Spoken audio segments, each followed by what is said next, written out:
In our last lesson, Kyle talked about core beliefs. Our core beliefs about the world and ourselves affects our feelings and our actions. I hope that you were able to see the connection between all of these through the chart that he provided from that video. Now, how exactly do we develop those core beliefs? It's spoken and unspoken messages actually that are said to us by, can you guess which ones? Let's see if you can pick the ones that you think affect our beliefs and write it in the comment section. Pause the video while you comment. Welcome back. These are the messages that develop our core beliefs. How many did you get right? 1, 2, all 3? Good job. So let's start with the first one. Let's start with family.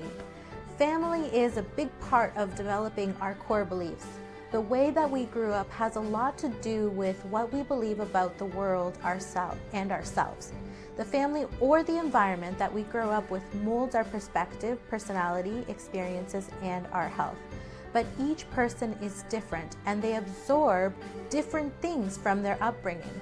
You and I, we could have grown up together and we could have been siblings from the same family, but I'm going to take away something different than you did growing up. Some family experiences that could lead to healthy core beliefs are being spoken to in a polite manner, being praised, being listened to, being told that failure happens to everyone, so disappointments are accepted. Some family experiences that could lead to unhealthy core beliefs are being severely disciplined, being screamed at and ordered around, being belittled and told that everything you do is wrong, being compared unfavorably to a sibling or other children. If you had some of these negative experiences growing up, I know that this can be a tough topic to touch on, and I just want to applaud you for listening. If you ever need to take a break, don't hesitate to pause the video, take the break that you need to, that you think is necessary, and come back to it. You can always fast forward too. You just do what you are ready to do. You don't have to go back and relive those memories if you did have negative experiences, but now you can focus on the present and learn how to find and practice healing. So, family messages, spoken or unspoken, develop our core beliefs and eventually our inner critic. Take a moment now to pause the video to write any thoughts you have regarding this section. It's okay if you had a mix of good and bad experiences. Pause the video and take a little reflection time. Welcome back. Another type of message that develops our core beliefs and inner critic are social messages. Our friends, teachers, and coworkers can have significant influence in our lives because we begin to find our identity outside of the home that we grew up with or the environment we grew up with by interacting with these point people in our lives. Societal norms and expectations, visible or invisible, can impact how we should behave. For example, boys don't cry or show emotion. They shouldn't do that. And girls should be nice and have poor boundaries. Societal norms about race, gender, and religion also play a big part because you may be treated differently by being a minority in a certain setting. This can also play a part in developing your inner critic. This can be big for that. I know that for me, there have been times in the past where I have quieted down in certain environments because I knew I'd be judged or ignored for being a brown woman or for being Christian. The way that society treats people of certain minorities can develop an inner critic inside of us. We begin to believe those societal messages. Can you think of any societal message that have created a critical voice inside of you? Take the moment now to write them down. Pause the video now.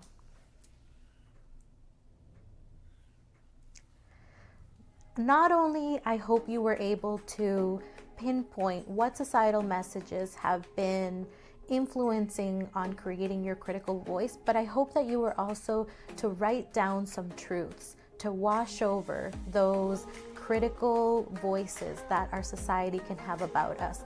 I know that you have some truths in you, so I hope you were able to write some down. If not, I hope that you're able to develop some, because you're going to need those later on for your toolkit to combat the inner critical voice. Last but not least, I want to address brain chemical messages. Did you know that your brain will change its chemical activity based on the experiences you've been through and your stress reaction? I know, it's crazy. We'll learn more about this in a future lesson on the brain and neuroplasticity. But for now, I want to focus on our trauma response. When we go through something traumatic, most people are able to overcome it and go back to living a life normally. However, there are some that are affected by it because the trauma is just another traumatic experience that they have had in life. Or maybe because other things are going on in their lives which didn't allow them to deal with their trauma in a healthy way. Or maybe it's because they didn't have the coping skills to deal with the pain of their trauma. If you can resonate with any of these, it's okay. It's natural to have a trauma response. Some people who have been through trauma relive the moment not only with their memories, but also their stress responses, like fight, flight, freeze, or fawn. Take a moment to read your handout to see what each one of these trauma responses look like, and circle the one that you identify with. It's okay if there is more than one. I know for me, I can have the trauma response of fight and fawn, polar opposites, but yet I see those in me when I react to overwhelming stress or maybe some traumatic memories. So pause the video now and circle your trauma response. The reason why we talked about these messages and how they are formed is because sometimes these messages can form our inner critics. The messages we receive from our family, our society, and the way our own body reacts to trauma or stressful and overwhelming situations can make one or a few inner critics in us. But we can also create messages that break our inner critics. To create those thoughts, you're going to need self-compassion, awareness of your thoughts, techniques to catch those toxic thoughts, and also skills to fight or friend your inner critic. Don't be down on yourself and think you can't achieve this. You can. I know you can. You have it in you, and that's why you're here. Welcome back, and thanks for taking the time to reflect on these important themes. Doing the work on these handouts and reflecting on your learning with your counselor when she calls you to check in is what will create the changes for you in this course. The magic is not in these teaching videos. They're only a foundation. But the magic is actually in the work that you put in to make these changes.